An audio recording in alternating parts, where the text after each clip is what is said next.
in this space, I have just completed my Echinacea garden for the year because I want to expand it. I love it so much.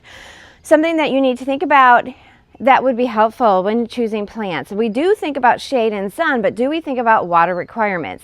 In the Echinacea garden, I have some Russian sage and the Echinacea, which both like the same water requirements, and it gives us a really easy ability to set it to irrigation, or to remember to water it maybe once a week if it hasn't rained. But while you first plant, you're going to want to water couple times a week in order to let them set roots, and then you can abandon them like you do the rest of the bed. But I love it so much. I have some red, I have some yellow.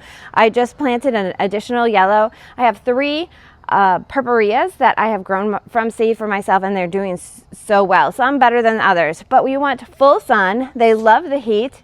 They like dry soil. Let's take a look.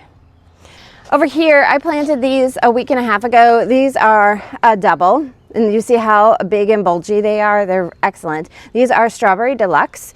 I have 2 of them.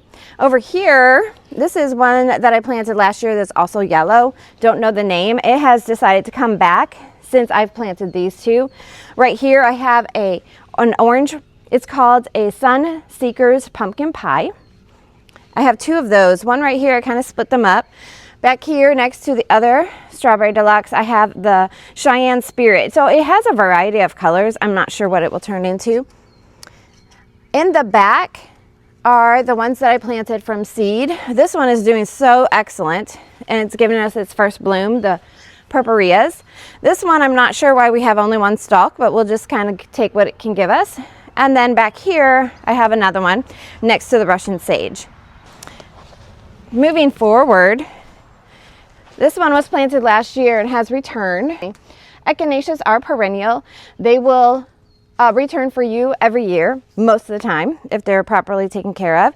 Right here I have another pumpkin pie. So my 2 oranges, my yellow, and then I have another yellow back here that I have the tag for and already blooming. This one is the Sombrero Lemon Yellow, and it's an improved version. It's so nice to put in brand new plants from the nursery because they're going to give you the first blooms.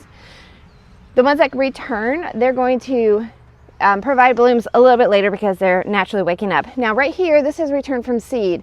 I believe it's a Rebecca. And if these are too close, I'm just going to take this one out because I prefer the width of the Echinaceas next year. It should span just like the Purpurea is doing right here. And I do expect the Russian sage, which is way back over here, to get even larger. But this is definitely a full sun area in the hot afternoon sun more than it is the morning sun. So go get you a beautiful Echinacea garden.